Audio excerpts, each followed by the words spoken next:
this is an iHeart podcast. Guaranteed human.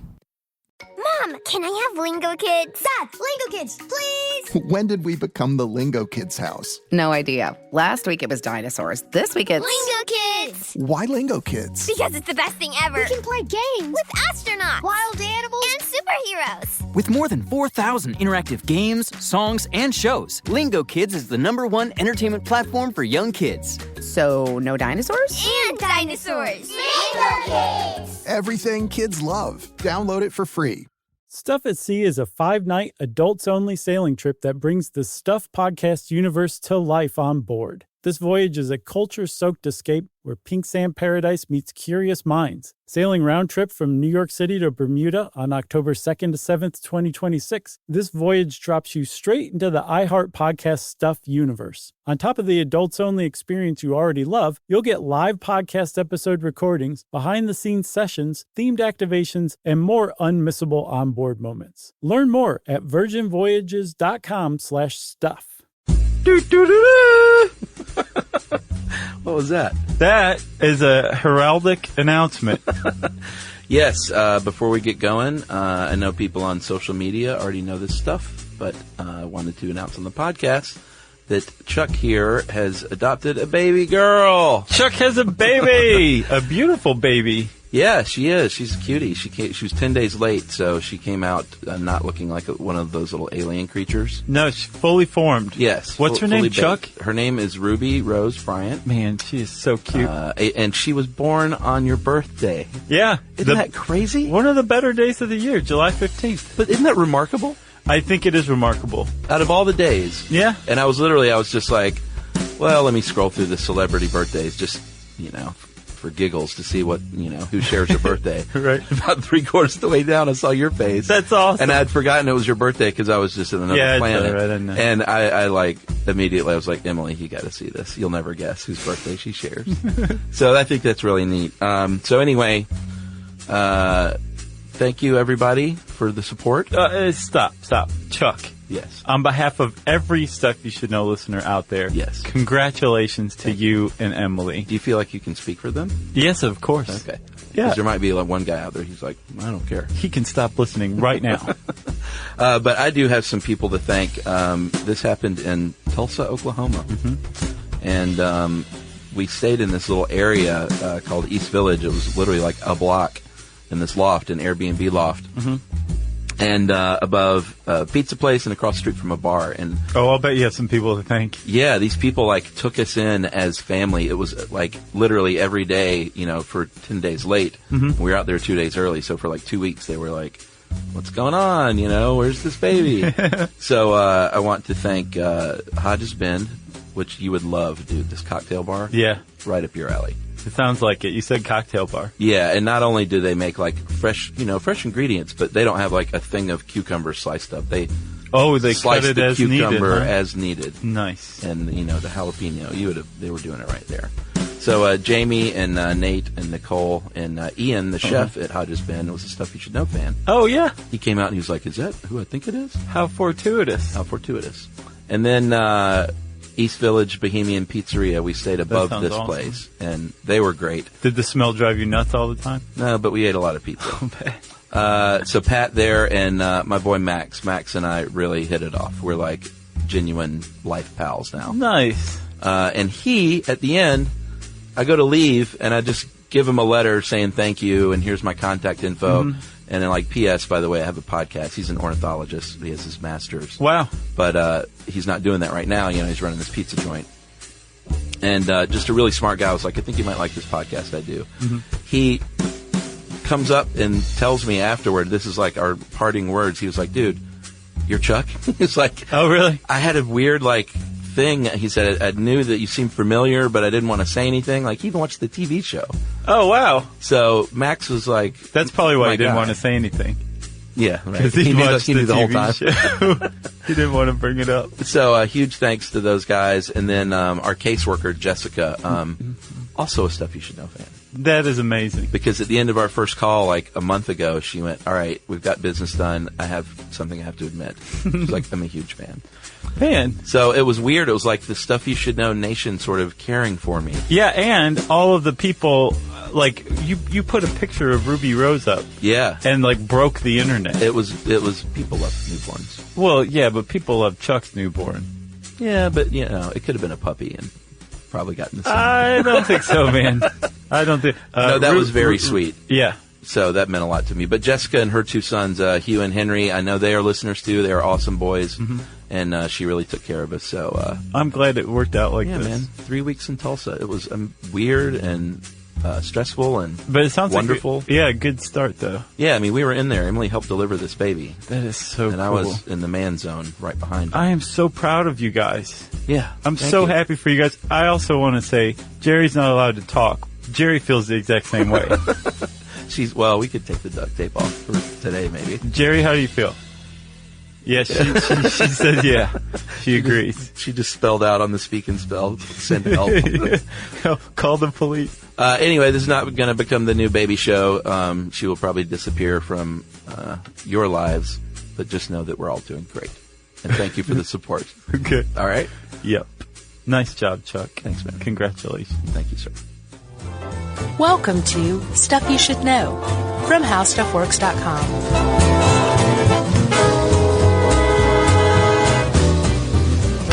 Hey, and welcome to the podcast. I'm Josh Clark. There's Charles W., Chuck Bryant, and Jerry, which means it's time for listener mail.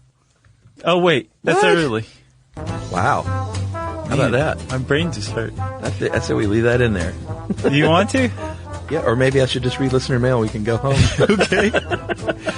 It's a build your own episode. Yeah, it's a Mad Libs. Just fill it in. I'm profiling. Yeah, styling and profiling. I'm pretty excited. Are you? Styling and profiling? Well, this is a grab. Oh, that's a different thing. Yeah. Okay. I think that has to do with, photography. No, I think styling and profiling just means you're, Living large? yeah, you're fashionable and hip. Oh, gotcha. Yeah. No, this is different. Yeah. And this is a Grabster article, which is the mark of quality, as we all know. It is. It's refreshing to see. And it is, we should just say right off the bat, profiling is a super divisive topic. Oh, yeah.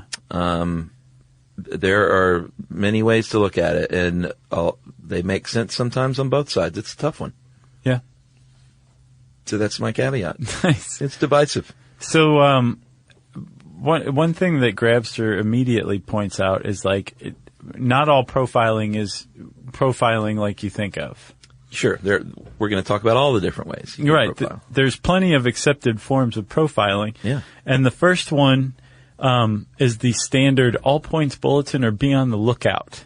Yeah. Right? That's the kind that no one has a problem with. No one does. Yeah, because you know what that is. That's the silver Toyota Tacoma was spotted today, and white male in his mid-40s with spiky hair and sort of chubby with a big, gross, gray, black beard has committed a crime. Right.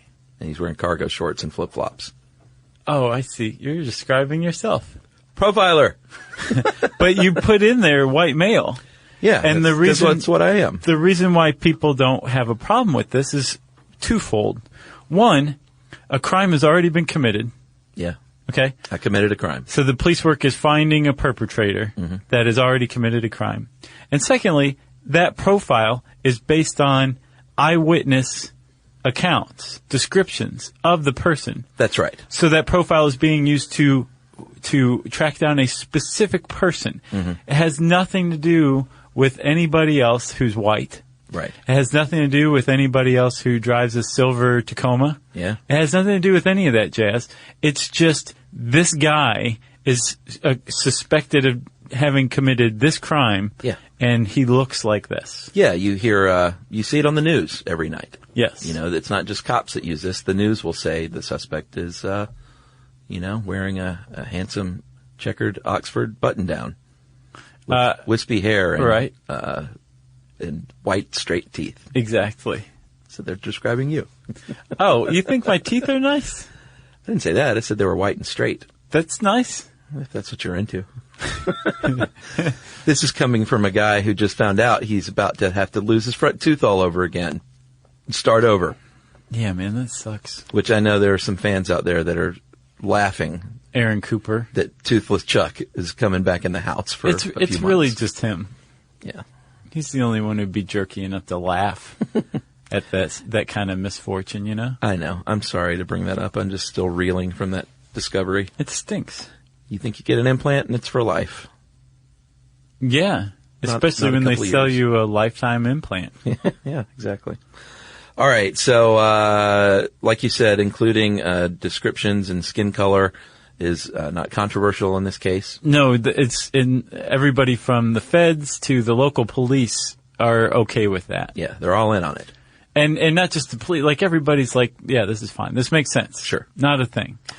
That's right. The next one is psychological profiling. Yeah. And this is when you don't have a lot of physical evidence or you don't have an eyewitness and you're trying to fill in the blanks and make some good guesses. Billy Blanks. Based on, I remember that guy. Some good guesses based on like the crime scene or just the circumstances of the crime. Yes. Again, a crime has already taken place and you're trying to figure out who solved it. And you're taking... Who solved it? Who committed it? You're trying to figure out who's going to solve it. All right. All right. Precogs. Which you figure out the same moment as you do when you figure out who committed it. It's interesting. Kind of It's mind-bending, really. Twice you've jumped to the end of something. It's so weird. I don't know what that means. I think you know what it means.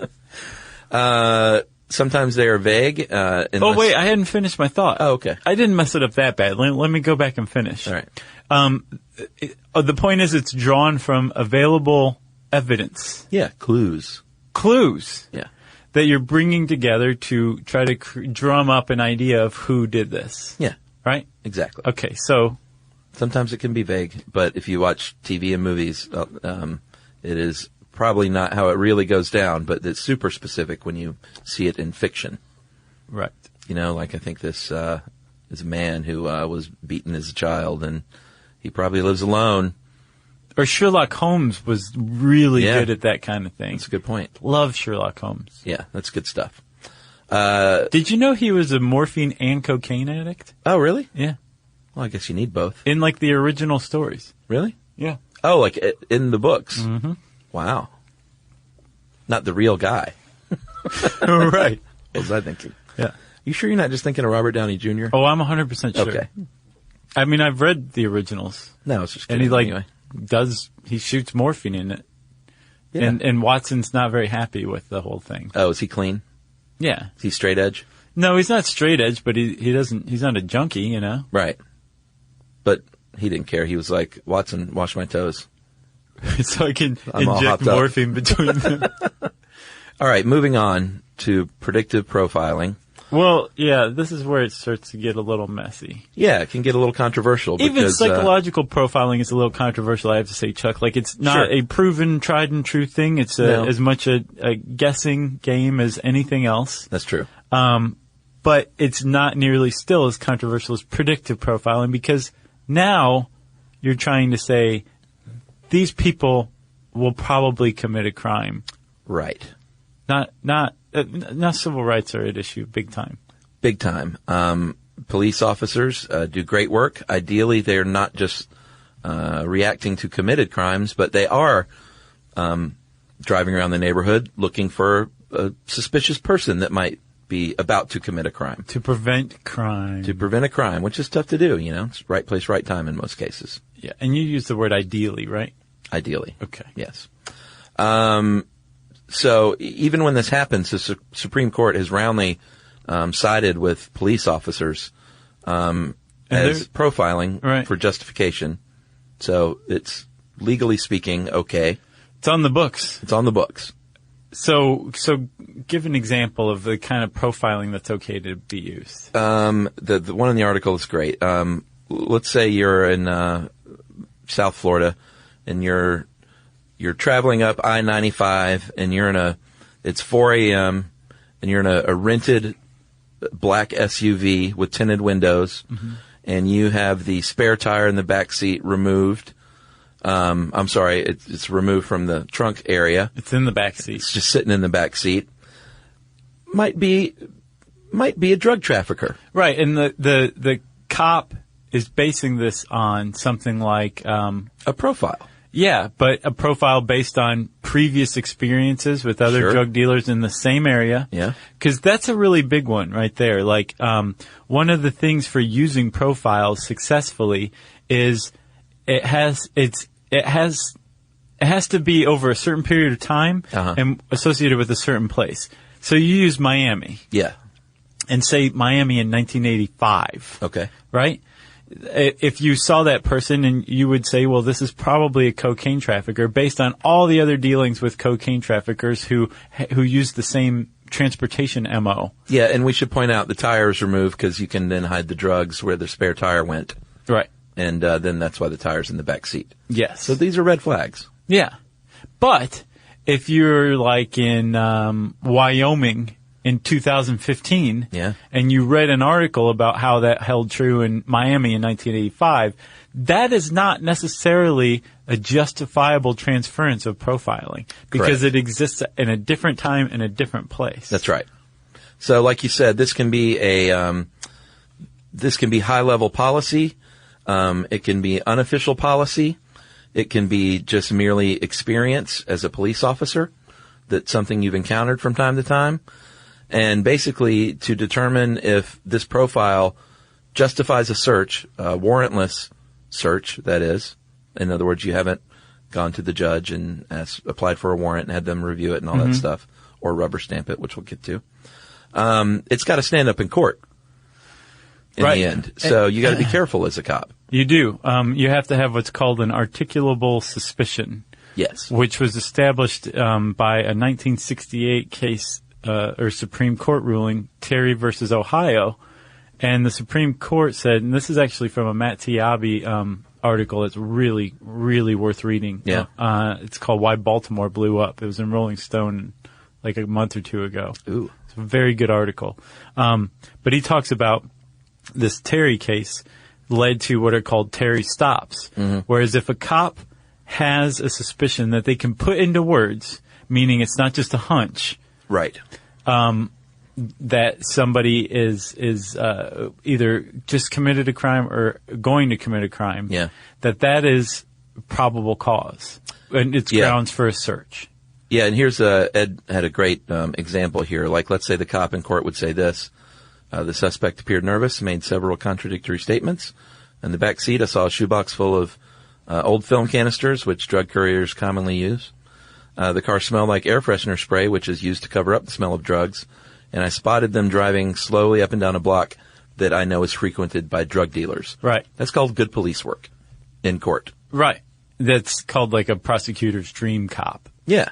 And if you go back and you notice all of that stuff, all of these things are based on, so a block that he knows to be frequented by drug dealers. Yeah. 35 millimeter canisters. Maybe, he read a Police Benevolent Association newsletter article about that. Right. All of this stuff together, becomes what's called cumulative similarities. And supposedly a Florida highway patrolman named Bob Vogel is the first guy to put this down on paper. Yeah, he was very controversial. Which is, you take all of these different things and put them together and you can form a profile. Yeah. And you can use that to pull somebody over. Right. And then, eventually search their car if you're a Florida highway patrolman, right? Yes. So, you've got all of these, you have the Terry stops, which are used for broken windows policing and just for pulling people over. Yeah.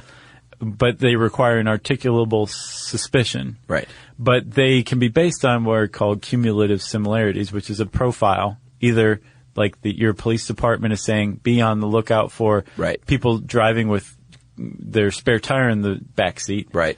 At this time of night. Yeah, on I-95. Right.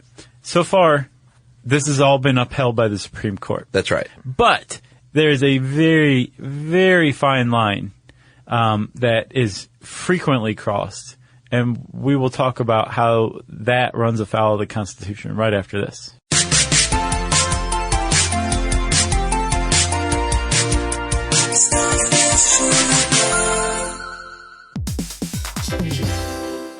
Work can be a little weird. One minute you're in a meeting that could have been an email. The next you're trying to decode corporate jargon that somehow means nothing. And don't even get us started on the quick sync that turns into a 45-minute deep dive. Yeah, well, the truth is figuring out your career isn't always straightforward. Whether you're trying to grow, pivot, or just stay relevant, it can feel like you're navigating it all on your own. Well, that's where LinkedIn comes in. That's right. LinkedIn can help you grow your career, helping you confidently navigate your path with insights, ideas, and inspiration from your professional community. You can stay up to date with the latest trends in your field, connect with people who get it, and discover opportunities tailored to your goals, your experience, and what actually matters to you. Whether you're looking for something new or just trying to grow where you are, LinkedIn gives you the tools and connections to move forward with confidence. Because LinkedIn is the network that works for you. Visit linkedin.com/knowstuff to learn more. Mom, can I have Lingo Kids? Dad, Lingo Kids, please! When did we become the Lingo Kids house? No idea. Last week it was dinosaurs. This week it's... Lingo Kids! Why Lingo Kids? Because it's the best thing ever. We can play games with astronauts, wild animals, and superheroes. With more than 4,000 interactive games, songs, and shows, Lingo Kids is the #1 entertainment platform for young kids. So, no dinosaurs? And dinosaurs. Lingo Kids! Everything kids love. Download it for free.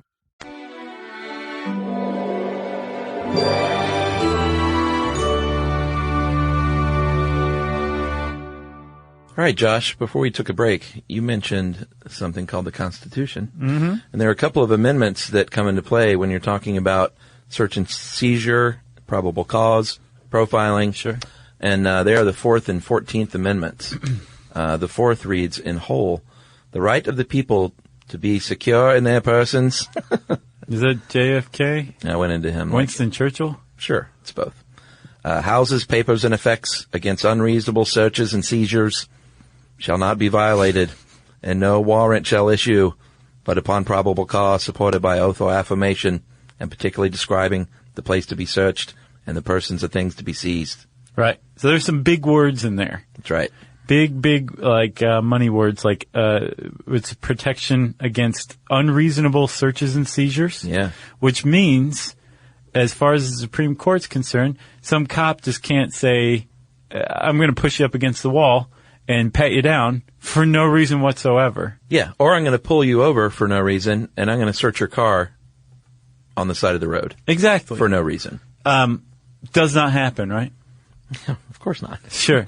So, that's the 4th Amendment, right? Yes. And, there's another big term in there. It's called probable cause. Like, you have to have, and a lot of people say that 1968 Terry versus Ohio ruling is just too broad. Yeah. An articulable suspicion. Like, what is that?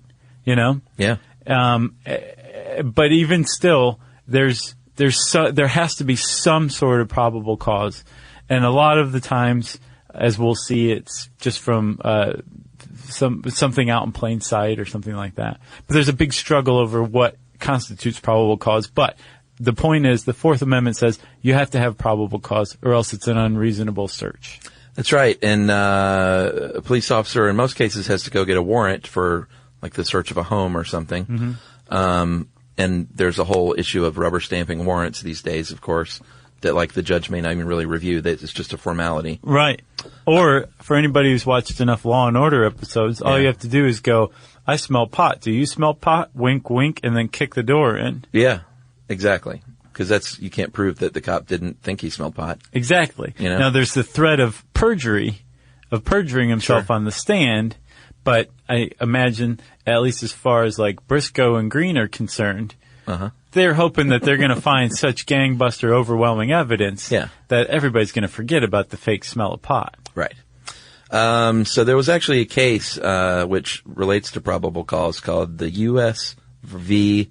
Socolow that made it all the way to the SCOTUS. And did you read about that case? I did. It was in 1989. Well, that was when the ruling was, right? Yeah. So what happened was the DEA arrested a guy at the Honolulu airport, found over 1,000 grams of cocaine in his carry-on. It was a key. He had a kilo. And he paid. The agents knew all this going into it. This is why they arrested him. He paid $2,100 for round-trip tickets with a roll of $20 bills. He traveled under a name that did not match the name under which his telephone was listed. Okay. He was originally going to Miami. And this was 1980. Yeah, that bit this of a red happened. flag at the time. He only stayed in Miami for 2 days, even though a round-trip flight from Honolulu takes 20 hours. So a very quick trip. In other words, he was almost flying as long as he was there. Right. In Miami, he met up with a man named Tony Montana. Apparently he appeared nervous, and he did not check his baggage. And the district court denied motion to suppress the evidence, said it was justifiable. The Court of Appeals disagreed and overturned that. And then eventually it went to the Supreme Court, and they said, no, it's okay because they had what was, quote, a totality of evidence. So here's the thing, though. The thing that makes that so groundbreaking, and nowadays, I mean, we were raised under Socolow, right? It seems like this is just the norm. Yeah. But it was a groundbreaking case at the time because none of that. It's not against the law to pay your plane ticket with cash. It's not against the law to not check your bags. No. At the time, it wasn't against the law to travel under an assumed name. Yeah, and I don't think at the time it was against the law to go to Miami just for 2 days. Right, exactly. None of this is against the law. Yeah. And so if you just followed the strict interpretation of the law up to that point, yeah, they couldn't bust this guy, even though when they busted him, they found a kilo of coke like they knew they would in his bag. Yeah. There wasn't enough there, and the Supreme Court said, you know what? We think that when you put all that stuff together, there is enough there. Yeah. Now, what constitutes that totality? Is it 2 pieces of evidence? Is Right. it one thing? Sure. How much does it take to profile? But what they were saying in Socolow was, yes, the stuff that you've seen from other proven criminals applied to somebody else who you don't yet fully know is a criminal is enough for you to bust them. Right. And see if you're right. Yeah. Again, it's not like kind of groundbreaking. He didn't go straight to jail. They looked in his bag. Yes. But do you have the right to look in the bag is what it comes down to. Yeah, and they were saying that the Supreme Court's interpretation is this stands up to the Fourth Amendment. Yeah, and I imagine because the guy went to Miami for 2 days. Right. Kiss your civil rights goodbye. So with the 14th Amendment, it states in part that no state shall make or enforce any law which shall abridge the privileges or immunities of citizens of the U.S. I think everybody wants the Kennedy voice again, Chuck. Oh, okay. I think anytime you read amendments from the Bill of Rights, you have to do it like that. Nor shall any state deprive any person of life, liberty, or property without due process of law, nor deny to any person within its jurisdiction equal protection of the laws. Yeah. So this one applies. You might say, well, we've got the 4th. We don't need the 14th. 14th says, look, man, you can't just bust somebody without this, again, due process of law. Mm-hmm. And we have a due process of law. And what the Supreme Court did with cases like Socolow and with cases like Terry versus Ohio is they said profiling is part of the due process of law. That's right. So one thing that they have gone back to again and again and again and again is that if race is factored in almost any circumstances, there are circumstances that is where racial profiling is allowed in police work. But for the most part, if you're basing your suspicions of criminal wrongdoing on race, largely or in part, then that runs afoul of the 4th and the 14th Amendments, and you're not allowed to do that. Yeah, the Grabster points out that cops, unless you have an APB out on a Hispanic male or a black male, then you are supposed to be colorblind as a cop. Exactly. All right. You're supposed to be. Supposed to be. So, the Eric Garner case, the Michael Brown case, all of these cases where, black males were basically stopped from either doing a petty offense or just stopped based on suspicion because they were black in their neighborhood. Yeah. It prompted the executive branch to release a new set of guidance, like an updated set of guidelines for racial profiling. And they basically spelled out examples. I posted to it on the podcast page for this episode, but they spelled out examples for when it's appropriate. And they said, if it's an all points bulletin for any police, yes. If you're if you're patrolling and looking for criminals and you're basing it on race, absolutely not allowed. But they gave an example where, like, if, for example, you are looking for somebody who carried out a hit on a gang leader. Yeah. And you know there's this rival gang, and this rival gang is probably the ones who carried out this hit. Mm-hmm. And every member of this rival gang is Hispanic. Yeah. That you could use that as Sure. part of the profile in searching for your suspect. It just makes sense in that case. Right. Don't look for the little old white lady. Right, exactly. Yeah. Because it's that specific. Right. But you wouldn't cast a dragnet over all Hispanics. It would be Hispanic men related to this gang. You see what I'm saying? I think the lesson here is get the little old white lady to do the hit. It's been done before. And you're golden. It has been done before. Which is one of the problems with racial profiling is it's distracting. Yeah, we'll get to that, but that's definitely true. And when you watch cops, it's not always like, sometimes that I will see on the TV show, they'll stop a white kid, like suburban white kid that's in a bad neighborhood, because they'll be like, well, he doesn't belong here. He's probably buying drugs. Right. Because this is a street where people buy drugs. There's a crack house down there. And this guy is from the county, the white suburban county out in the suburbs. Yeah. So let's pull him over. That's racial profiling. That's the same thing, but different. Right. Well, it's the same thing. Yeah, but you know what I mean. Yeah. All right. So let's talk about probable cause analysis. This is good. There's during a traffic stop, there's several things a cop can do, and each one requires different kinds of cause in order for it to be legal. Again, they aren't supposed to just pull you over for no reason. They're not supposed to. Sure. You're supposed to fit some sort of. You broke a traffic law, or you fit a profile that has been agreed upon as okay. Yeah, but a cop to pull over for. And again, we're not knocking police officers. Hard work, and mostly they do great work. But a cop can pull someone over for anything, and say like, when you made that turn, you swung a little too wide, or you hit that yellow line, and so I'm suspicious that you're drunk. Like, right? Like you can almost invent a reason to pull someone over under any circumstances, right? So let's just start with that. When you pull over a car, supposedly to pull someone over legally, you need to have witnessed a violation.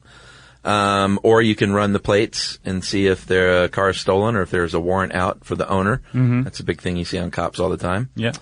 And the cop can make a stop as long as they can describe specific factors that fit the profile.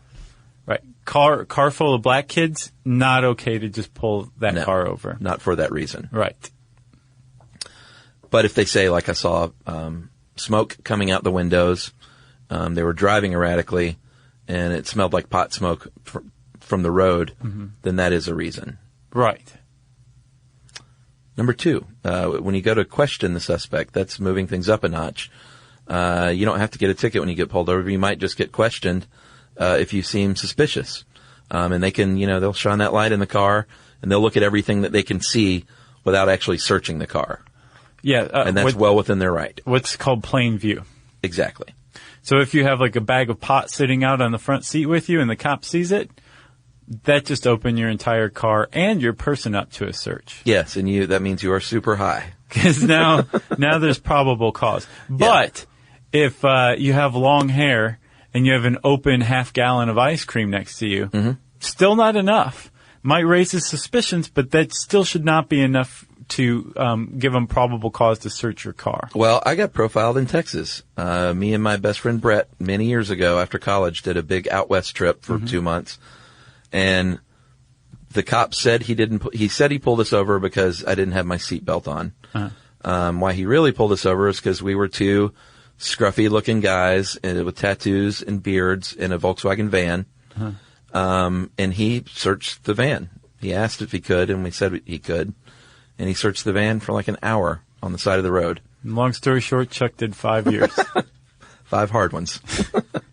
No, we didn't get caught with anything, and we got away, and he basically was mad at us that he wasted his time, and the last thing he said was, "Get out of Texas." So, and I said, "I'm trying to, sir." But the point is that cop asked you if he could search your car, right?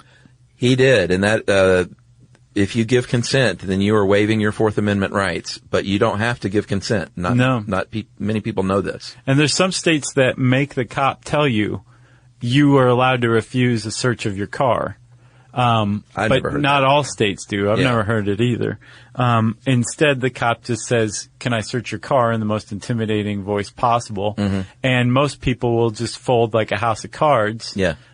Because they're scared of the cop or whatever. Even if they do have something in there, they're not going to be like, "Nope, you're not allowed to search the car." So the point where the cop asks if he can search the car is usually in the absence of something that nothing in plain sight, but also that cop's suspicions are raised. Yeah. But he just can't quite prove it. So he'll ask you if he can search your car. If you say no, the cop can say, "Well, I'm going to detain you temporarily," right? Yeah. Basically, I will wait it out. I can get a warrant. I'm going to search that car. Right. Okay. If he wants to get a warrant, that's different. Yeah. Like what he's doing now is trying to do everything he can to search your car without having to go to the trouble of getting a warrant. Right. Without probable cause, like seeing a bag of pot in the front seat. Right? Time was that they could detain you for up to like 90 minutes while they called the canine unit out. And the canine unit has been shown to, the canine unit sniffs around your car, that's not an unreasonable search. And if the canine smells something or indicates that there are drugs present, then that does provide probable cause for a full search under the Fourth Amendment, right? Yeah. They changed that. Oh, really? Yeah. In this past April, the Supreme Court had a decision that said, no, you really can't make people wait around while the drug dog comes out. They're like, we're not opposed to that, but the point of a traffic stop is to promote and encourage traffic safety, not to cast a dragnet for drug couriers. Yeah. And you cannot detain people without a reasonable suspicion to wait for the drug dog to come out. If they tell you can't, you're not allowed to search their car. That's good. I wonder if it had anything to do with, if you look up online, there are ways that cops can make a drug dog signal, basically, by how they're handling the dog. Oh, I would guess so. Yeah. And there's a lot of suspicion, and they'll play them side by side, like you see this cop's doing it right, and if you see this cop, watch this little thing he does, then the dog barks. And basically there was a lot of speculation that bad cops would use twist the dog's tail? Well, not that, but yeah, essentially making the dog signal a false alert just to give them reason. Well, the dog barked, so now I can search your car. Yeah. And maybe it all started because I meant to bring this up a second ago. Suspicion can be, they seem nervous. Right. Like everyone's nervous when a cop pulls them over. Sure. Even if you haven't done anything, it's just nerve-wracking. It's like white coat blood pressure. Well, yeah, I mean, like a lot of people's blood pressure is high at the doctor because they're nervous about, being at the doctor. There's someone standing at my window with a gun. Right. Like, it's nerve-wracking. Yeah. So the Supreme Court said, no, you have to have a reasonable suspicion to detain somebody on the side of the road that they've committed another crime. It can't just be, I'm pulling you over, you have to wait for 90 minutes while the drug dog comes out so I can bust you or try to bust you or whatever.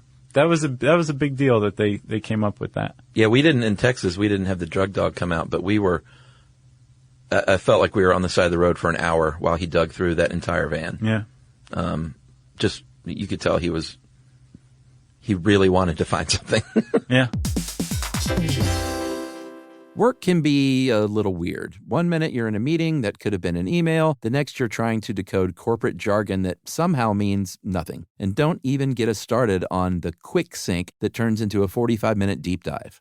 Yeah, well, the truth is figuring out your career isn't always straightforward. Whether you're trying to grow, pivot, or just stay relevant, it can feel like you're navigating it all on your own. Well, that's where LinkedIn comes in. That's right. LinkedIn can help you grow your career, helping you confidently navigate your path with insights, ideas, and inspiration from your professional community. You can stay up to date with the latest trends in your field, connect with people who get it, and discover opportunities tailored to your goals, your experience, and what actually matters to you. Whether you're looking for something new or just trying to grow where you are, LinkedIn gives you the tools and connections to move forward with confidence. Because LinkedIn is the network that works for you. Visit linkedin.com/knowstuff to learn more.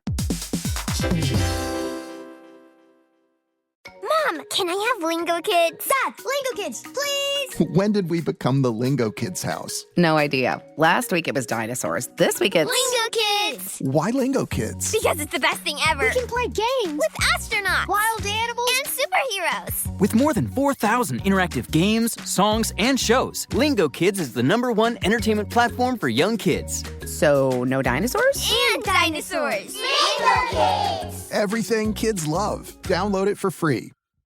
All right. Let's open the can of worms, my friend. Racial profiling. Yep. It's a big deal in this country. It's a problem. And let's talk about it. I think that's good. So that is basically, it's a form of predictive profiling, where one of, if not the only factor is, skin color. Right. That let's say that, Mexican people are way more, prone to sell meth. So let's go hang out at that Hispanic neighborhood. Right. There's a couple of things wrong with that. Right. And that is racial profiling. Some people actually defend it, saying, well, if you look at prison statistics, Hispanics are far more likely to be imprisoned for drug crimes than, say, white people. So that makes sense, right? Right. Okay. I'm not saying right. Right. I'm playing along here. The other side of the coin is that you can use those same statistics to point to the idea that Hispanics and blacks are disproportionately targeted for drug busts than other people. Right. And so and Ed points out, this is one of the problems with this debate, is both sides use the same statistics differently to prove their point. Yeah, another thing he points out is that people that say, some people say that it is institutionalized racism and it's harassment of a minority. Yeah. Straight up. People who defend against it say cops harass criminals, and if those criminals happen to be minorities, TS, that's not our fault. And I think that's just the reality of the world we live in. Even further, there's people who say, yes, racial profiling is a thing, and it's an effective tool of law enforcement. Sorry. Yeah. Welcome to reality. Exactly. Those people usually have their arguments demolished pretty quickly, including by professionals. I read this interview, an article about a former chief of police of Palo Alto, around San Francisco area. Yeah. And he also grew up as an Oakland cop. And he was talking about that kind of racial profiling that you were, where they would just sit out in high crime neighborhoods and pull over anybody white. Right. And they were doing like that for the same reasons. And he was saying it almost never worked. He said that they also would have long dragnets on stretches of highway. Yeah. And they would target Hispanic people in lowriders. And he said almost never worked. And he said that it's ineffective, right? It's also lazy policing, because he said the better alternative is to forget who's what color. Yeah. But just watch for somebody leaning in a car that's just pulled over onto the curb. Yeah. Or somebody making furtive movements. Look in for an there. actual crime. Right. Look for behavior that is actually linked to crime, not there's a white person in a black high crime neighborhood, so therefore they're buying drugs. Or even worse than that, there's a black person who lives in a high crime neighborhood. Yeah. They must be a drug dealer. Right. Let me go stop and frisk them. Yeah. That is just lazy policing. It's shorthand policing. Whereas if you look for actual criminal behaviors, you're going to be far more successful in busting the bad guys. But even worse than it being lazy policing and ineffective in a lot of ways, this guy pointed out and I've seen this in many different places, if you want to encourage mistrust and animosity toward the police, scoop up every member in the community and take them to jail, just on the off chance that you might find something that sticks. Yeah. If you want to set a town off, or any population off, do that for a few years and see what happens. Yeah. And that's what we've been seeing time and time again. It's systematic. Yes, it's systematic targeting and then a systematic reaction to that targeting. Absolutely. And I've mentioned cops a lot. If you're out there saying, well, yeah, but on cops, every time they pull over that shady black guy in the neighborhood, he has something on him and gets arrested, or that white kid in the bad neighborhood, he's there to buy drugs. It's a TV show that's edited. Right. They don't show you the 25 stops where there is no crime because it would not be a fun TV show. Exactly. All right. So I think people use that as like, dummies use that as proof sometimes. Like, watch Cops, man, every single time. Right. Like, yeah, exactly. Right. Like, all meth users are scrawny and white. So if you see a scrawny white guy, meth user. That's right. Or marathon runner. Right. You know? So obviously there can be rogue cops, racist cops that are doing their thing on a singular level or with their partner, but it becomes a real problem. That's a problem. It becomes a super real problem when it is part of the system, in which was the case with the New Jersey State Troopers in the late 90s. Mm-hmm. They did a 10-year study and found out that 80% of all traffic stops were minorities over a 10-year period. 80%. And they found that there was a, quote, macho elitist culture within the state trooper ranks, end quote. And basically, even though they officially said racial profiling isn't right, there was a system in place where veterans would really coach and teach the younger cops, like, this is how we're doing it. Yeah. And they were basically outed. The authorities assigned federal monitors to those troopers. And evidently by 2006, they had, a report suggested they had eliminated that profiling completely. Yeah. Which is good if that's the case. Yeah. You know? And I'm sure it is. New Jersey State Troopers are intimidating. You ever seen those guys? No. They're the ones that look like the military uniforms. Which is a whole other issue altogether. Well, I mean, not like M16s, but they just had on, like, sure, like the dress blues right. and the, yeah. Boots and all that. Yep. It turns out, Chuck, 22 states have laws that ban racial profiling of motorists, which is great until you think that also means that 28 states don't. Yeah. It's kind of weird, if you ask me. And I found a study also from Illinois that found that in Illinois, black and Hispanic drivers were 2 times likelier to be stopped and searched. Yeah. But white drivers were 2 times likelier to have contraband on them. Isn't that weird? Not only weird, it's startling how, like, it's not effective. Like, it's not leading to stopping crime. Yeah. Which is sort of the point. Well, and then another very controversial bout of racial profiling that this country went through came after September 11th. Of course. And in the aftermath of that, you would remember every month or two, you'd hear about someone who sometimes Sikhs who aren't even Arab, would get kicked off of like a plane or something like that because they made the pilot nervous just being there by being brown. Yeah, or TSA would like pat down disproportionately more Arab people than white people, and now supposedly they base it on your behavior rather than your race, so they're not racial profiling any longer, supposedly. And it is. I have to say I haven't heard of one of those cases in a while, but it seemed like for a while we were hearing about it all the time. Yeah, I think there was a heightened sense of everything back then, of course, right after 9/11. Yeah. But so this guy who used to manage the Ben Gurion airport in Israel, Raphael Ron, he pointed out that was the exact opposite of what you want to do. Yeah, he said the worst attack in the history of this airport was carried out by Japanese in the early 70s. And he said if we're focusing on an ethnic group, then we're potentially missing someone that's about to do something bad. Right, which is exactly what happened in 1972 at that airport. 3 members of the Japanese Red Army walked in with machine guns and violin cases and just opened them up and started opening fire on the crowd and killed, I think, 26 people. And they were hired by the PLO. PLO knew that they could never walk into the Israeli airport, but Japanese people would unnoticed. And so this guy's saying the same thing. Like, if you're really on the lookout for your enemy, like, again, watch for behavior. Right. Like, do actual police work. Don't just use this lazy shorthand stuff because it's going to tick off this entire population and it's going to cause in you to miss the real crime. Well, yeah, you've got, like, it sounds like a movie. The cops are at the airport and they detain this Arab guy who's like late for a business meeting. Yeah. And then in the same shot, the white dude who was a Timothy McVeigh just walks right behind him with the bomb on his body. You realize you just described the subplot to Airplane 2.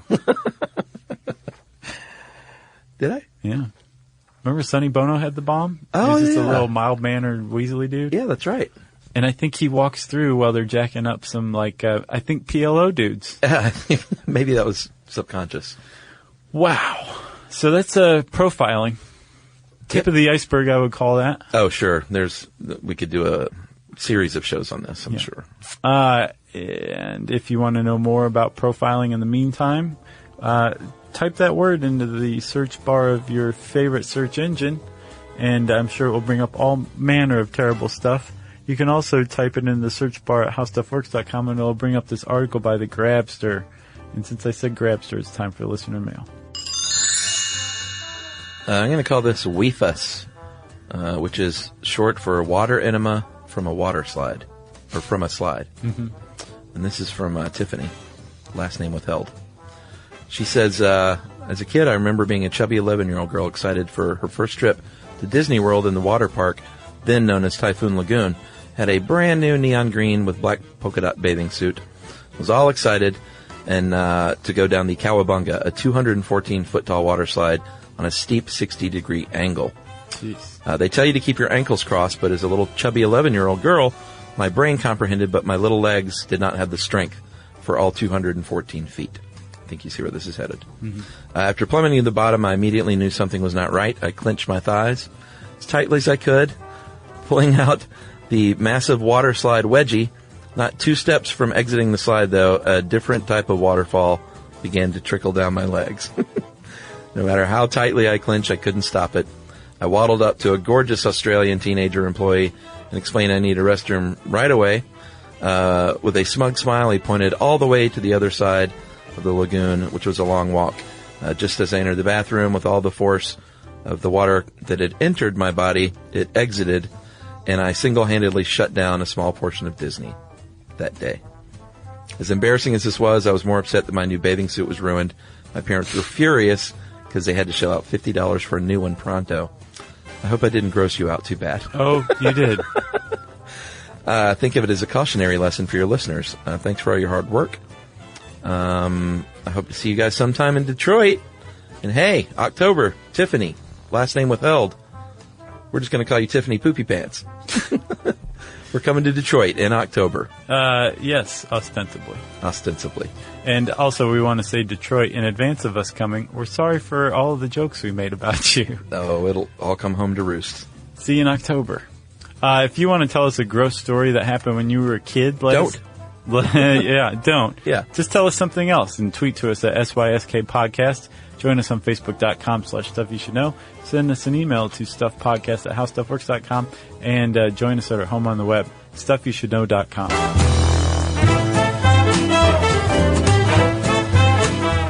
For more on this and thousands of other topics, visit howstuffworks.com.